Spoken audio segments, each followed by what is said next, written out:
नमो भगवते वासुदेवाय। ओम नमो भगवते वासुदेवाय। ओम नमो भगवते वासुदेवाय। हरे कृष्ण। उपस्थित सकल भक्तवृंद मातृमंडली सकल के आंतरिक शुभेच्छा जानाई।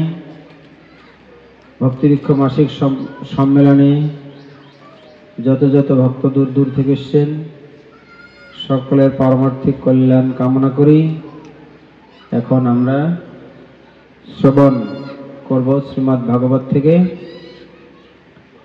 এই শ্রবণের মধ্য দিয়ে যেন আমাদের পারমার্থিক প্রগতি অব্যাহত থাকে, এই জন্যে পরমারাধ্য গুরুদেব শ্রীল জয়প্রকাশ স্বামী মহারাজ, परम गुरुदेव जगत गुरु श्रील प्रभुपाद एवं गौरनिताय राधा माधव सुंदरेर काछे आमादेर आरती, आमादेर पारमार्थिक लक्ष्ये जेन आमरा क्रमान्वये अग्रगति लाभ करी, এই आशा रेखे এই प्रार्थना राखছি भगवानेर काछे।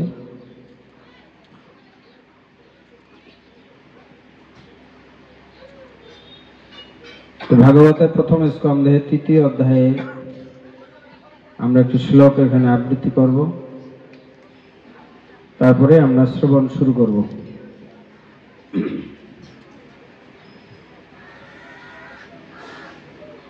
बोलबेन सकले।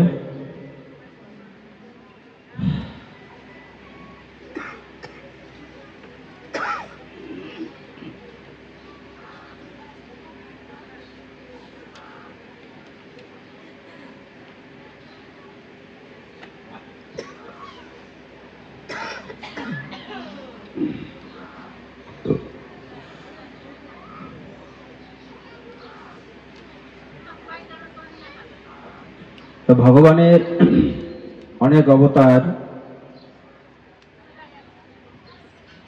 जुगे जुगे भगवान एसेছেন।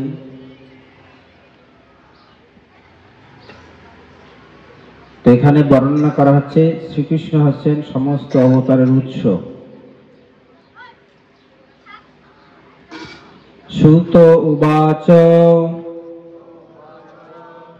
जगृहे पौरुषं रूपं भगवान् महदादिभिः सम्भूतं षोडशकलमादौ लोकस्य शिक्षया। अनुवाद।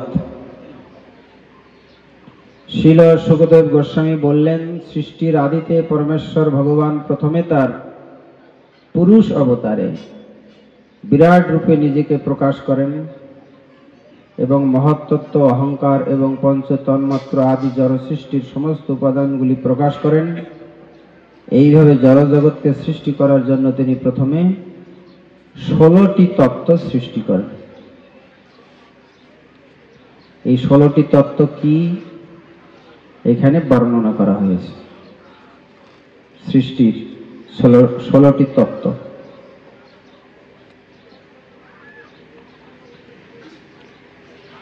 তো 2 দিন আগে আমাকে একটি বাচ্চা, মেয়ে বাচ্চা প্রশ্ন করলো, প্রভু আমার একটা প্রশ্ন আছে, বলো যে ভগবান সকলের সৃষ্টিকর্তা, তো ভগবানের সৃষ্টিকর্তা কে? কে সৃষ্টি করেছে তাকে? আমি বললাম তোমার বুদ্ধি খুব ভালো, তাই না? এই প্রশ্ন মনে এসছে, এটা তোমার খুব বুদ্ধিমত্তার পরিচয়। তা আমি তার খুব প্রশংসা করলাম।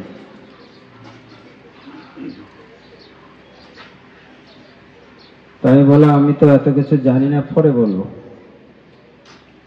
আগে ভালো করে শিখি, তাই না? তা আমার মনেও এতদিনও এই প্রশ্ন আসলো না যে ভগবানের সৃষ্টিকর্তা কে, তোমার তো মনে এসে গেছে, তাই না? এই প্রশ্ন ভালো না খারাপ? হ্যাঁ, কারা কারা মনে করেন ভালো? হ্যাঁ,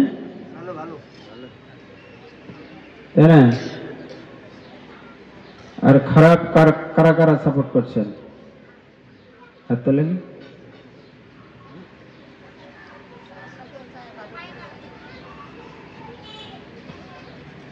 তো এই প্রশ্ন হচ্ছে অবান্তর, মানে খারাপ। ভগবানের সৃষ্টিকর্তা কে, এটা হচ্ছে অবান্তর, এটা কোনো প্রশ্ন না, এটা হচ্ছে বোকার পরিচয়।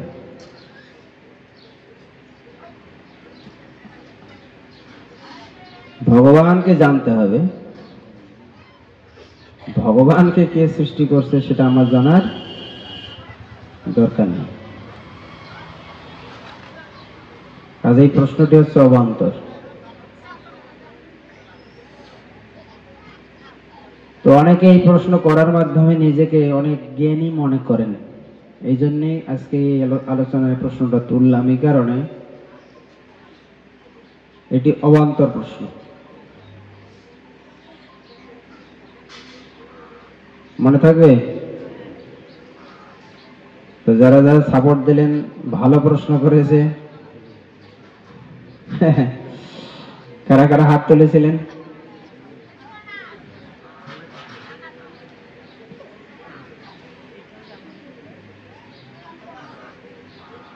এটা অবান্তর প্রশ্ন।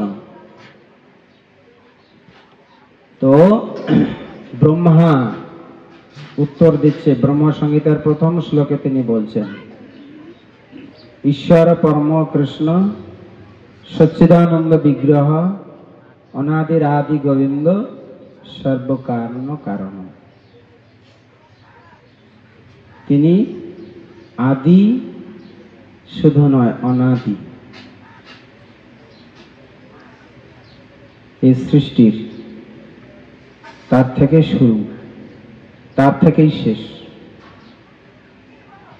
সৃষ্টি সব শেষ হয়ে গেলেও তিনি থাকবেন, তিনি অনাদি।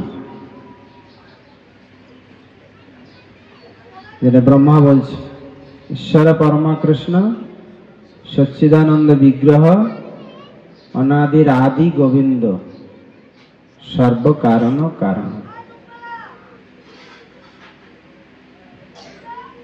তাহলে এই প্রশ্নটা অবান্তর না? তিনি আদি, তিনি অনাদি, তার আগে কেউ নেই, তার পরে কেউ নেই। তাহলে এই প্রশ্ন আরো জাগবে মনে যে ভগবানের সৃষ্টিকর্তা।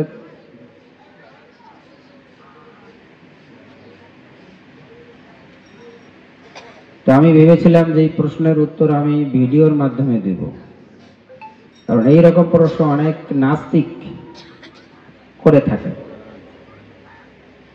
এবং যারা শাস্ত্র সম্বন্ধে ততটা পরিপক্ক নয় তাদেরকে বিভ্রান্ত করে। হ্যাঁ, এটা তো প্রশ্ন, এটার উত্তর কি হবে? আপনারা যেমন হাত তুললেন যে হ্যাঁ ঠিকই প্রশ্ন করেছে, আপনাদের কাছে প্রশ্নটা ঠিক মনে হলো, তাই না?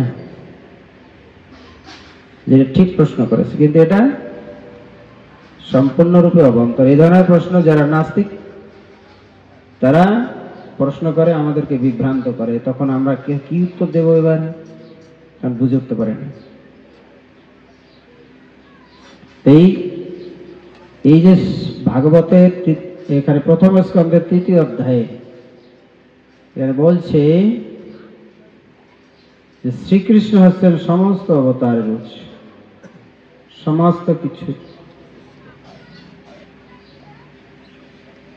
এতে চাংশ কলাপুংস কৃষ্ণস্তু ভগবান স্বয়ং ইন্দ্রারি বেকুলং লোকং মৃয়ন্তি যুগে যুগে। তো ভগবান অনেক সময় তিনি সরাসরি প্রকাশ হন, আবার কখনো তিনি মাতা পিতার মাধ্যমে জগতে আবির্ভূত হন। তো এই থেকে মনে হয়, আমাদের প্রশ্ন হয়, যেহেতু তিনি মাতা পিতাকে আশ্রয় করে জগতে আসেন, এই জন্য মনে হয় যে ভগবানকে কে সৃষ্টি করল?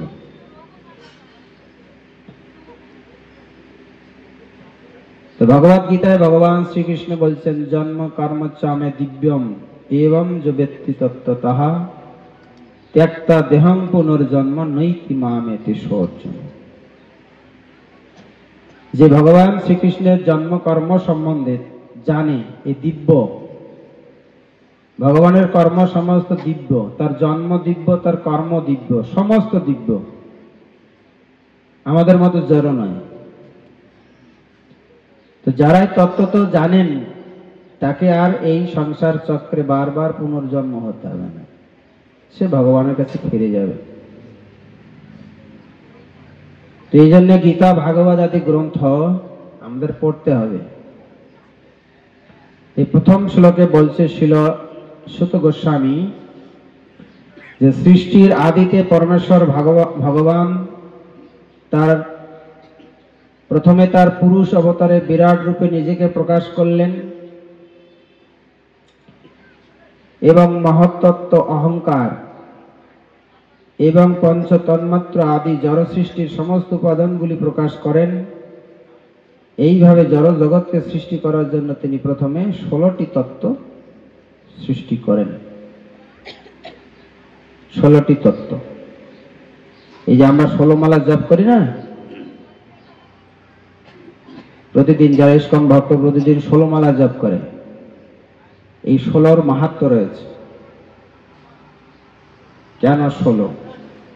অনেক বিষয়ে 16 তত্ত্ব রয়েছে। এই যে ভগবান যে সৃষ্টি করেছেন তার জন্য 16 তত্ত্ব রয়েছে। চাঁদের যে পূর্ণ কলা, এই 16 কলা বলে। 1 টাকার মধ্যে 16 আনা হয়, ভব পারের করেই 16 আনা।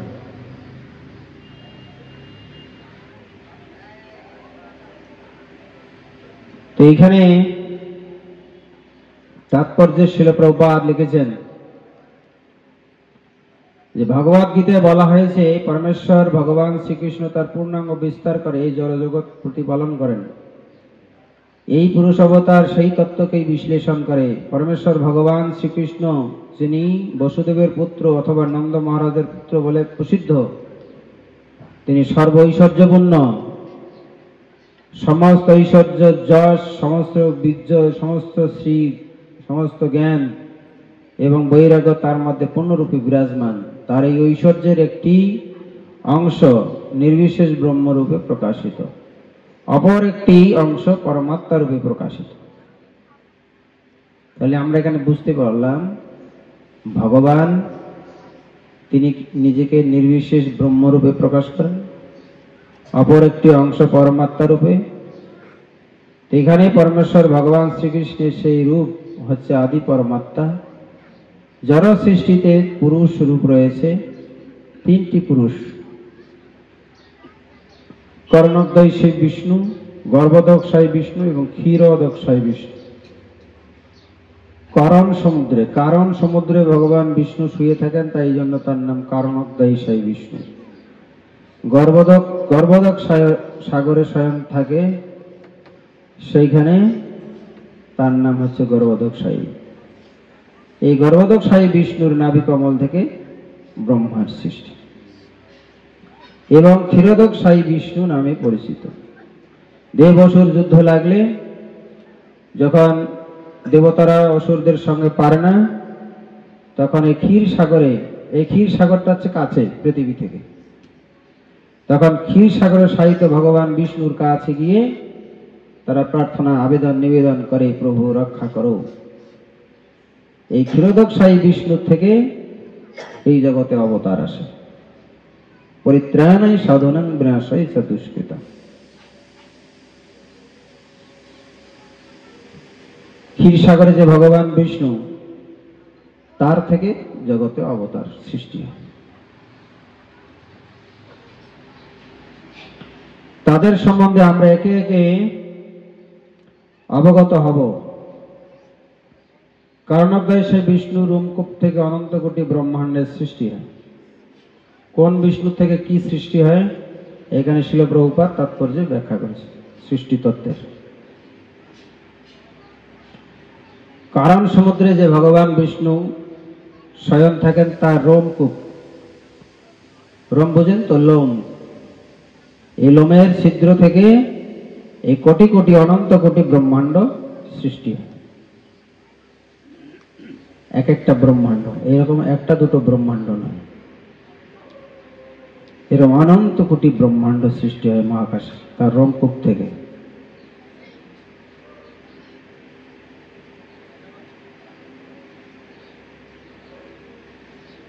অনন্ত কোটি ব্রহ্মাণ্ডের উৎপত্তি হয় এবং প্রতিটি ব্রহ্মাণ্ডে তিনি গর্ভোদকশায়ী বিষ্ণু রূপে প্রবিষ্ট হন। এক একটা ব্রহ্মাণ্ডে এক একজন গর্ভোদকশায়ী বিষ্ণু আছে। তাহলে বিষ্ণু কতগুলো? এক একটা ব্রহ্মাণ্ডে যদি এক একজন বিষ্ণু থাকে তাহলে অনন্ত কোটি ব্রহ্মাণ্ডে অনন্ত কোটি বিষ্ণু সেখানে অবস্থান করছে। ভগবদ গীতায় আরো বলা হয়েছে নির্দিষ্ট সময়ের ব্যবধানে এই জড়জগতের সৃষ্টি এবং তার ধ্বংস হয়।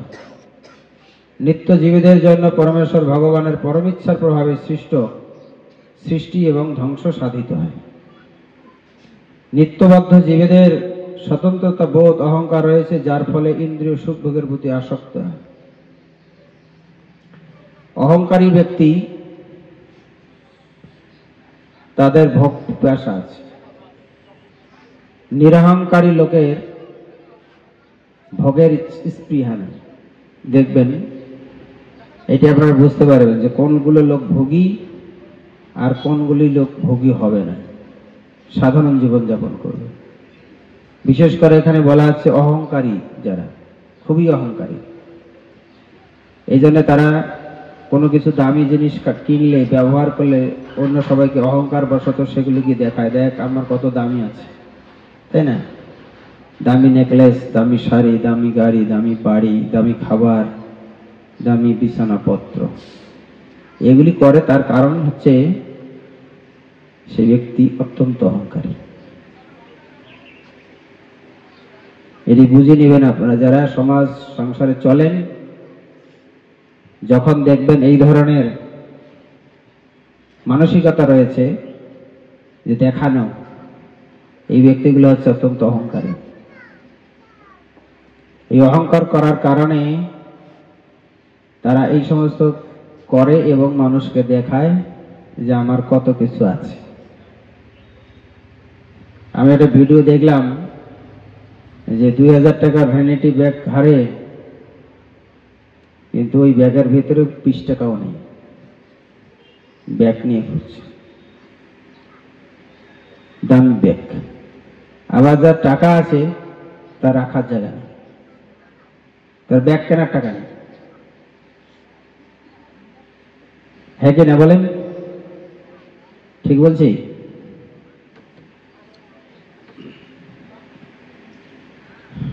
এই অহংকার করার ফলে জীব ইন্দ্রিয় সুখ ভোগের প্রতি আসক্ত হয়, যার ফলে সংসার মায়ায় পড়ে সেইখানে অনেক কিছু করতে চায়, দেখাতে চায়, দেখ না আমার কি আছে।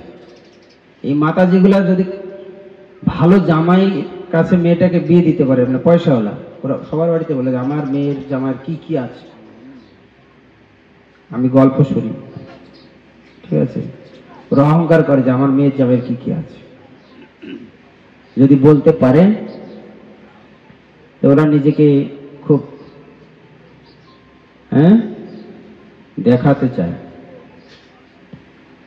তো এই অহংকারী লোকগুলি এই সংসারকে ভোগ করার জন্য ব্যস্ত, তার ফলে তারা এই সংসার বন্ধনে আবদ্ধ হয়। কারণ এত পরিশ্রম করে মানুষকে এই সমস্ত কিছু দেখানোর জন্য, যদিও প্রকৃতপক্ষে কোনো কিছু ভোগ করার ক্ষমতা তার নাই। এর আগে আমি ক্লাসে বলেছিলাম যে আমরা 1 গ্লাস জল এখন খাবো, একটু পরে বাথরুম যাব, জল কি খেলাম, একটু পরে বাথরুম করলাম, ভোগ করলাম আর কোথায়? ভোগী প্রকৃতপক্ষে ভোগ, যে ভোগ করবে আর তার ত্যাগ নেই। আমরা কোথায় ভোগ করলাম? একটু বেশি খেলেই পাতলা পায়খানা হলে লেট্রিন দৌড়াবে বারবার, ঠিক আছে?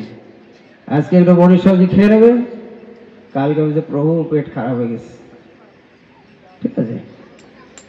একটা দুটো তিনটা মিষ্টি দেওয়া হবে, চারটার মধ্যে প্রভু আর পারছি না, রুচি শেষ। তাহলে আমরা কোথায় ভোগ করছি, তাই না? আমাদের ইন্দ্রিয় সীমিত শক্তি,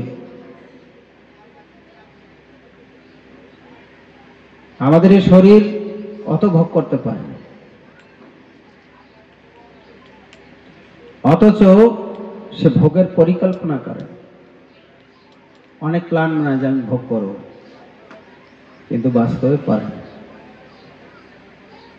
এইভাবে সে সুখের সন্ধানে, সুখের অন্বেষণে সে ছুটছে এবং এইভাবে সে মায়াগ্রস্ত হয়ে সংসার চক্রে আবর্তিত হয়। এই অহংকার, আমি এবং আমার, এই অহংকারের কারণে জীব কি ফাঁদে পড়ে যায়। এই ফাঁদ, আমি এবং আমার এই অহংকারের কারণে সে মনে করে এই সবকিছুর মালিক হচ্ছে আমি, আমার বাড়ি, আমার বউ, আমার বাচ্চা, আমার গাড়ি, আমার সংসার, আমার আমার আমি এবং আমার এই যাত্রায় সে ফাঁদে পড়ে যায়। জানে না সে যে সমস্ত কিছুর মালিক হচ্ছে ভগবান। ভগবানই হচ্ছেন একমাত্র ভোক্তা, আর অন্য সবকিছু হচ্ছে ভোগের বিষয়। তাই জীবেরা হচ্ছেন অধীন ভোক্তা, কিন্তু তাদের স্বরূপ বিস্মৃত হওয়ার ফলে নিত্য জীবীদের প্রবল ভোগবাসনার উদয় হয়। এই অহংকারী লোকের মধ্যে প্রবল ভোগবাসনার উদয় হয়। আর যাদের এই ভোগবাসনার উদয় হবে, হ্যাঁ, সে কি বারবার সাজবে, তাই না? ড্রেস চেঞ্জ করবে, বারবার আয়না গিয়ে মুখটা দেখবে, তাই না? ঠিক আছে কিনা? কাপড় চোপড় পরে বারবার পায়ের দিকে তাকাবে, শরীরের দিকে তাকাবে, ঠিক আছে কিনা?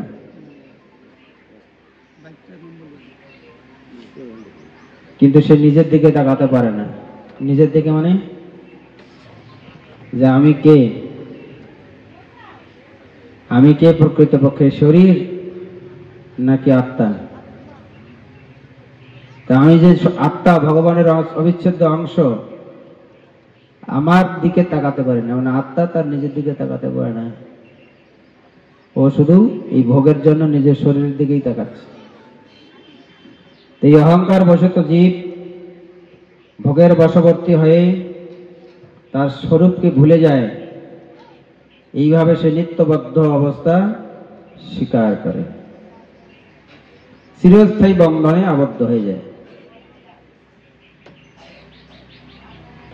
এর একটা গল্প বলি, বুঝতে পারবেন। একজন গৃহ ত্যাগ করে বনে গেলেন, ওখানে তপস্যা শুরু করলেন। সামনে এরকম সুন্দর যজ্ঞের কুণ্ড জ্বালিয়ে তখন বসে তপ করছে, করছে, হ্যাঁ, যোগ সাধনা। আমরা তো হরে কৃষ্ণ করি, যোগীরা ওম মন্ত্র জপ করে।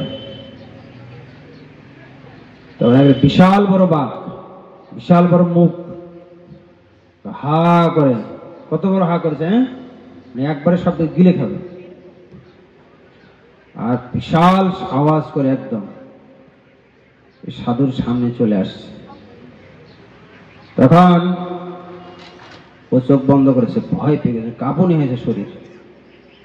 মরলাম রে, তার বসে বাঁচতে পারবো না, হে ভগবান রক্ষা করো।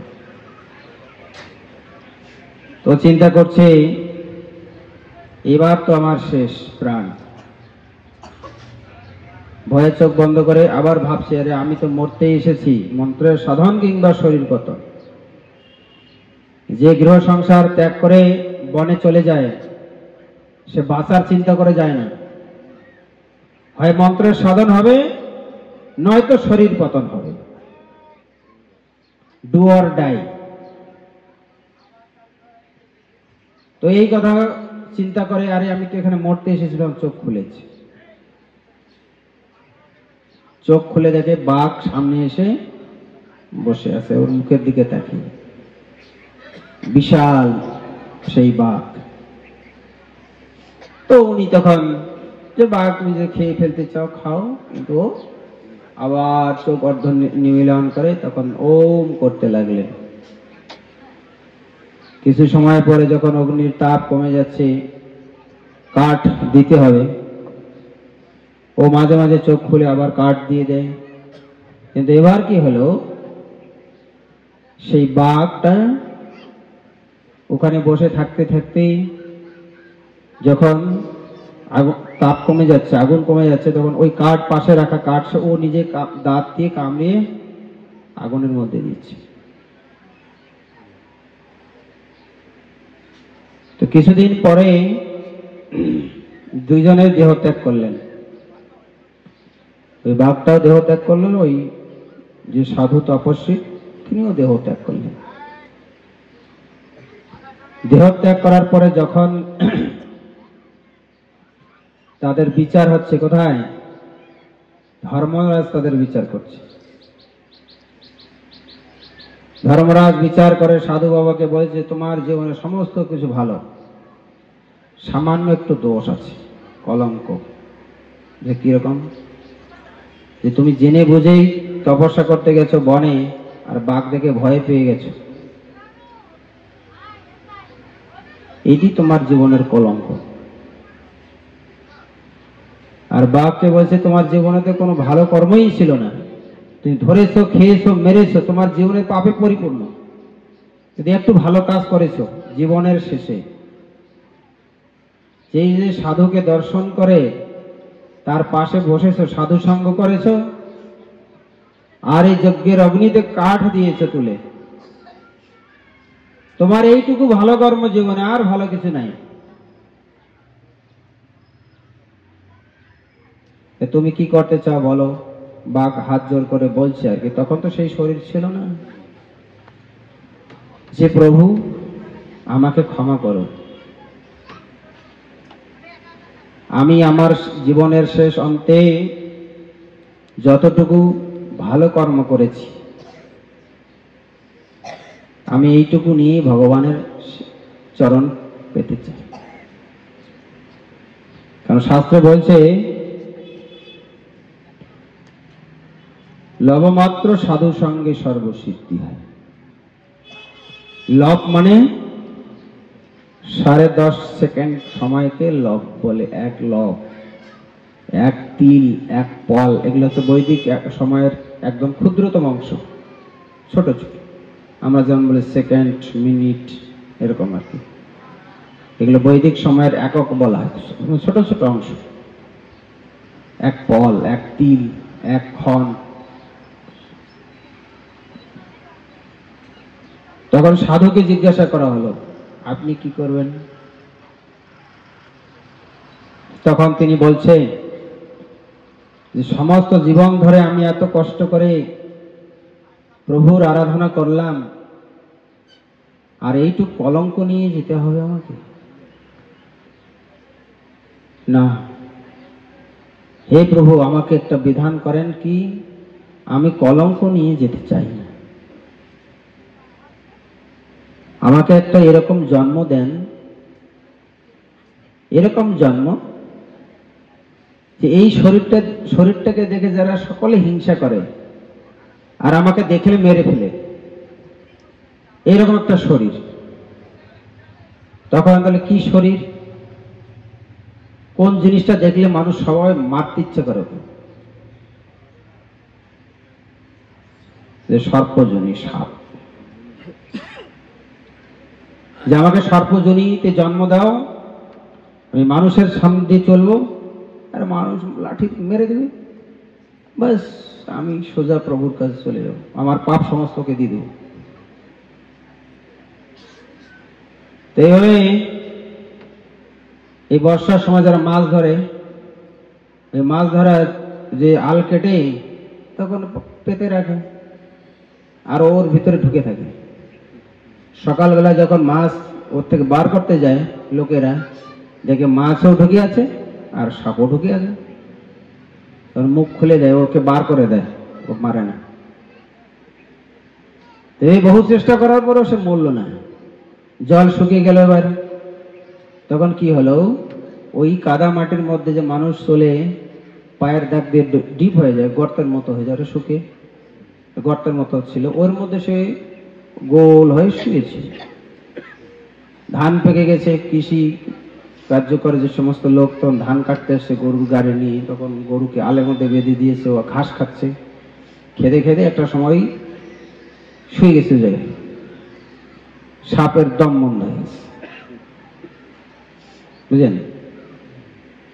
আর তখন একেবারে হুল ফুটিয়ে দিয়েছে, মানে গরুকে কামড় দিয়েছে।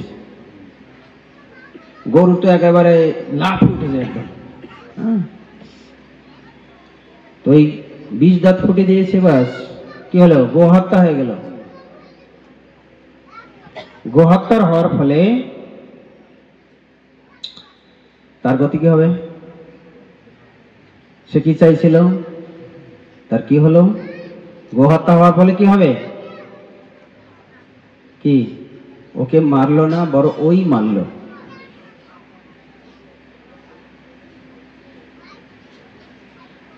একটা উদাহরণ দিলাম এটাই, এই যে অহংকার, এখানে পাঠে বলা হচ্ছে না ভাগবতে, যে অহংকারী জীব এই সংসার মায়ার চক্রে ভোগের লিপ্সায় মোহিত হয়ে এখানে ফাঁদে পড়ে। এই জন্যে অহংকার, চৈতন্য মহাপ্রভু বলছে যে অহংকার তিনাদপি শুনেছেন তররপি সহিষ্ণু অমানেন মানেদন কীর্তনীয় সদা। সাধু হওয়ার সঙ্গে সঙ্গে অহংকারটাকেও বিদায় করার চেষ্টায় থাকতে হবে। আমি মাছ মাংস ছেড়ে দিয়েছি, কিন্তু আমার অহংকারকে আমি ছাড়ি না, এখনো ধরে বেঁধে রেখেছি। অহংকার পুরো মাত্রায় আছে, আমার ভিতরে কোনো দৈন্য ভাব নাই, আমার ভিতরে কোনো বিনয় ভাব নেই। অহংকারে মাথা নিচু হয় না। প্রণাম করতে পারে না, প্রণাম করব, মাথা উঁচু মাথা নিচু করব। এই যে অহংকার, এই সাধুর যদি অহংকার সেদিন না থাকতো, সেদিন তিনি যদি বলতেন যে প্রভু তুমি আমাকে ক্ষমা করো, তাহলে কিন্তু তার এই যাত্রা পূর্ণ হয়ে যেত। তার সামনে সেই বাঘ হাত জোর করলো, তার সিদ্ধি হয়ে গেল। কেন? শাস্ত্রে বলছে লবমাত্র সাধু সঙ্গে সর্ব সিদ্ধি হয়। সাধুকে দর্শন করে তার হৃদয়ের অহংকার দূর হয়ে গেল, কিন্তু সাধুর অহংকার থাকার ফলে তার অধঃপতন হলো। তো দেখবেন অহংকার, যারা অনেক পড়াশোনা করেছে, ভাগবতে বর্ণনা করা হচ্ছে 4 প্রকার অহংকার আছে জীবের। হ্যাঁ, 4 রকম অহংকার: ঐশ্বর্য, শ্রী, কুল আর বিদ্যা। ভাগবতে বর্ণনা করেছে এই 4 প্রকার অহংকার মানুষের আছে। ঐশ্বর্য মানে অনেক টাকা পয়সা, শ্রী মানে নিজের সৌন্দর্য শরীরের, যার মুখটা খুব সুন্দর, হ্যাঁ, চাঁদ বদন বা চাঁদ বদনী, তাই না, তার দিকে বারবার দৃষ্টি পড়ছে, পরে না চোখের পলক, কি তোমার রূপের ঝলক, তাই না? আর মায়েরা আরো বেশি করে কি কি মাকে, সব আটা ময়দা, এই পুরুষগুলোকে আরো বেশি বিমোহিত করে দিচ্ছে, ওর দিকে যাতে আরো সবাই নজর দেয়, তাই না? এমনি তো এই জগতে ফেসে গেছে এই সংসার মোহে, আরো ওরা সব কি সব মেখে আরো বেশি করে মোহিত করে দিচ্ছে। তাহলে আমরা নিজেরা নিজেদের বিপদের কারণ। পুরুষরা সাজছে মেয়েদেরকে মোহিত করার জন্য, আর মেয়েরা সাজছে ছেলেদেরকে মোহিত করার জন্য। উভয়ে এই সংসার মায়ার ক্ষেত্রে হাবুডুবু খাচ্ছে। মায়া এভাবে ফাঁদ পেতে রেখেছে কেউ যেন এখান থেকে বেরিয়ে না যেতে পারে, কেউ যেন না পার পায়। এই যে ঐশ্বর্য, যে টাকা পয়সা, স্ত্রী হচ্ছে রূপ, বিদ্যা, অনেক পড়াশোনা করার ফলে অনেকের অহংকার হয়। আমি কম বুঝি নাকি? সাধু কি বোঝাবে? পড়াশোনা জানে না। আর হচ্ছে কুল, যারা উচ্চ কুলে জন্মগ্রহণ করেছে তারা দেখবেন বেশিরভাগে যারা উচ্চ কুলে জন্মগ্রহণ করেছে ওরা কুলের অহংকার। হ্যাঁ, নরোত্তম দাস ঠাকুর বলছে, কুলের গৌরব কেন করো ভাই, এ দেহ শ্মশানে পুড়ে হবে ছাই। তাই না? আমাদের এক গুরু ভাই গল্প করে যে কলকাতার যে কেওড়াতলা শ্মশান আছে, মানে গরিব লোক বড় লোক সবাই ওখানে নিয়ে যেতে হবে। যে গরিব লোককে বাড়িতে ঢুকতে দিলাম না সেও মরে গেছে, ও শ্মশানে গিয়ে লাইনে আছে আর কি, লাশ হয়ে। আর যে বড় লোক ওকে এসি গাড়িতে নিয়ে গেছে, নিয়ে গিয়ে ওই লাইন ওইখানে পাশে শুয়ে রেখেছে, গাড়ির থেকে নামায়। বডি, ডেড বডি, সে তখন এসি গাড়ি, বুঝলেন? আর শ্মশানে নিয়ে গিয়ে ওই যে গরিব লোককে বাড়িতে ঢুকতে দিল না ওর পাশে শুয়ে গেছে। এই জগতে দেখো, এই যে 4 প্রকার অহংকার আমরা দেখাই মানুষকে, যেদিন প্রাণ চলে যাবে ওই কয়রাতলার শ্মশানে, তখন ওই পাশাপাশি শুয়ে থাকতে হবে, সমস্ত অহংকার চূর্ণ। কিসের কিসের অহংকার? যখন ডেড বডি নিয়ে যায় খই ছিটিয়ে দেয়, তার মানে কি? যে খইও আর খেতে পারলাম না, উড়িয়ে দিয়ে গেলাম। আর এই খুচরা পয়সা রাস্তায় ছিটায়, যে এই যে এত সবকিছু তৈরি করে গেলাম, এই খানা করিও নিতে পারলাম না, সব রেখে গেলাম। তো যে দেহের এই পরিণতি, সে আবার অহংকার করে। রূপের অহংকার কদিন থাকবে? 40 বছর হলেই রূপ ভাড়া পড়ে যাবে, বৃদ্ধ হলে আর কেউ বুঝবে না, চাকরি রিটায়ার হয়ে গেলে জেনারেল হয়ে যাবে। তো এই যে সাময়িক সময়ের জন্য জীবের অহংকার, আর এই অহংকারের ফলে যে জীবের বন্ধন, এই জীবনে আমাদের বিপদ ডেকে আনছে। তাই জন্য সমস্ত অহংকার গোবিন্দের চরণে সমর্পণ করে সেই চরণের সেবায় যুক্ত হয়ে আমাদের শুদ্ধ অহংকারে যেতে হবে। অহংকার 2 প্রকার, একটা হচ্ছে মিথ্যা, আর একটা হচ্ছে সত্য অহংকার। সত্য অহংকারটা কি? এগুলো সব বলে মিথ্যা অহংকার।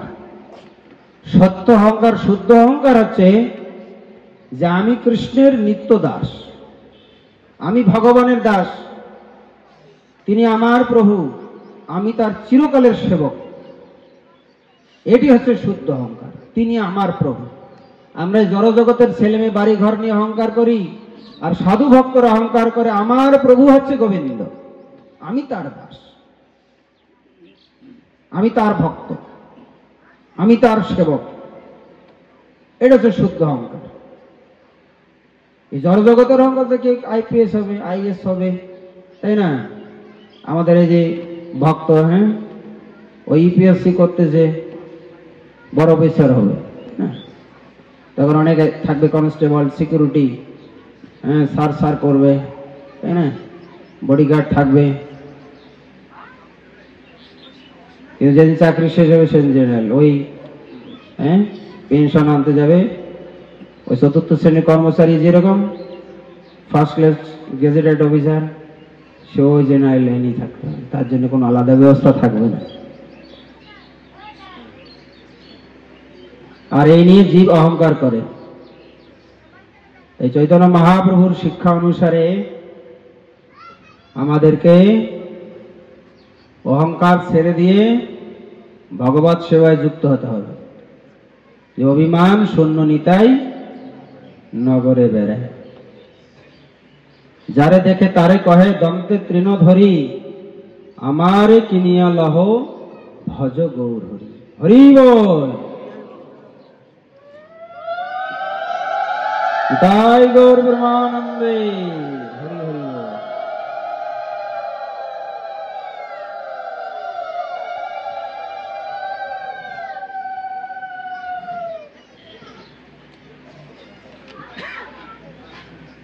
তো ভাগবতের এই যে শিক্ষা,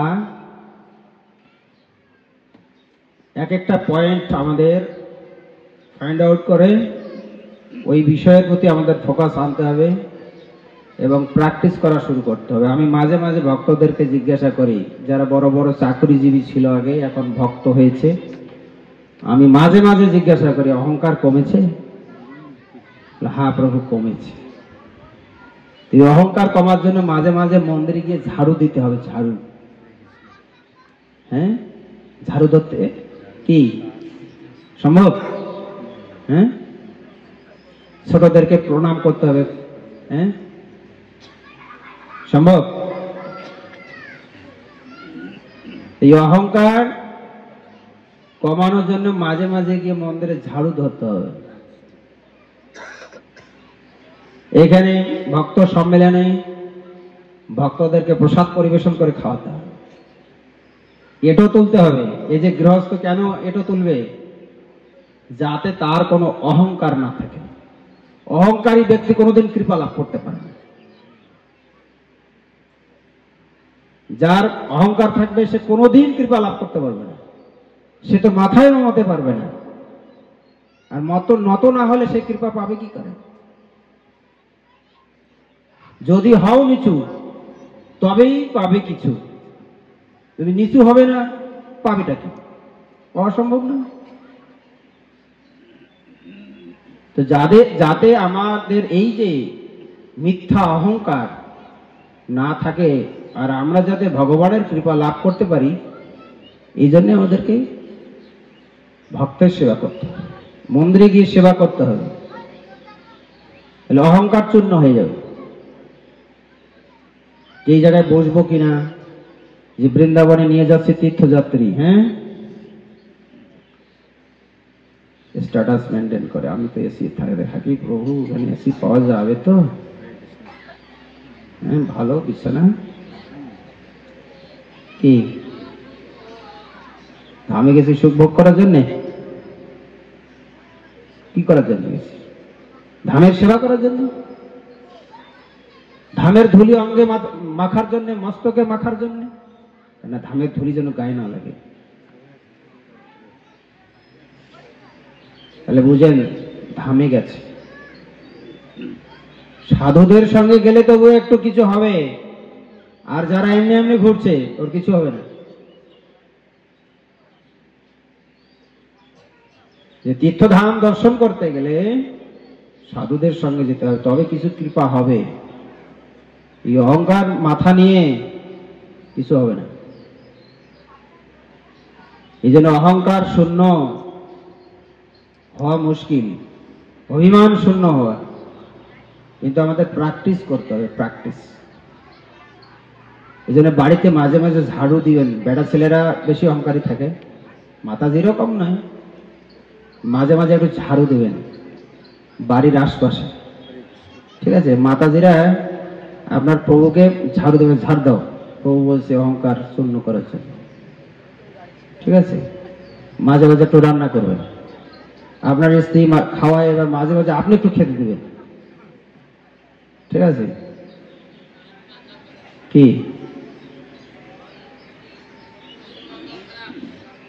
একটু এইভাবে এটা প্র্যাকটিস করতে বলছি আমি। অহংকার কমানোর জন্য একটু করে প্র্যাকটিস করার জন্য। যে ব্যক্তি অহংকার নেই সেই ব্যক্তি যে কোনো জায়গায় অ্যাডজাস্ট করতে পারবে, যে কোনো জায়গায় যে কোনো পরিস্থিতিতে যে কোনো কারোর সাথে মিলে চলতে পারবে। এই জন্য নিজে অহংকার কমান এবং সন্তানদেরকে অহংকার কমানোর শিক্ষা দিন। আমি তো একটা ভিডিও দেখলাম যে আম্বানির ছেলে স্কুলে পড়ে, ভালো স্কুলে পাঠিয়েছে, ওকে 5 টাকা টিফিন দেয়, 5 টাকা, 5 টাকা দেয় না, 5 টাকার বেশি দেবে না। সন্তান ওখানে গিয়ে না অহংকার করে আমি অনেক বড় লোকের ছেলে, কারণ স্কুলে গেছে বিদ্যা অর্জনের জন্য, বড় লোকই দেখানোর জন্য নয়। এটা হচ্ছে শিক্ষা, এটা হচ্ছে সংস্কার। অর্থকরীর মালিক সে বাড়িতে, স্কুলে নয়। একটা রাজার ছেলে সে বিদ্যার্থী, একটা গরিবের ছেলে সেও বিদ্যার্থী, মানে বিদ্যা লাভ করার জন্য গেছে, বড়লোকই দেখার জন্য না। আর আমরা এই জগতে ভগবানের ভক্তি করার জন্য গেছি না, বড়লোকে দেখার জন্য। আমার কত ধন আছে, ভগবানের কাছে এই অহংকার চলবে? তিনি সমস্ত ব্রহ্মাণ্ডের মালিক, তার কাছে মাঝে মাঝে গিয়ে ওই যে অনেকে বলে না, যে প্রভু আমার একটা চাকরি দাও, তোমাকে একটা বাঁশি বানিয়ে দেবো, তোমার একটা পায়ের নুপুর দিয়ে দেবো, তোমার একটা সিংহাসন বানিয়ে দেবো। না, ভগবান কত গরিব, এগুলো গিয়ে মানত করে, তোমাকে এটা দেবো ওটা দেবো, মানে ঘুষ দেয়, বুঝলেন? ওখানে গিয়ে হাউ মাউ করে কান্না করে প্রভু বলছে তোমাকে একটা বাঁশি বানিয়ে দেবো, তুমি আমার মেয়ের চাকরিটা করে দাও। গীতায় ভগবান শ্রীকৃষ্ণ বলছেন ব্যবসায়িকা বুদ্ধি ওহে অরুনন্দনা। অর্জুনকে বলছে এই সমস্ত ব্যবসায়িক বুদ্ধি, এরা ব্যবসা করতে আসে আমার কাছে, ভক্তি করতে না। এগুলি ভক্তি টক্তি না কিছু, এগুলি হচ্ছে ব্যবসা। তো এই দ্বারা কখনো ভগবান না সন্তুষ্ট হবে, না নিজের কিছু গতি হবে। হরে কৃষ্ণ হরে কৃষ্ণ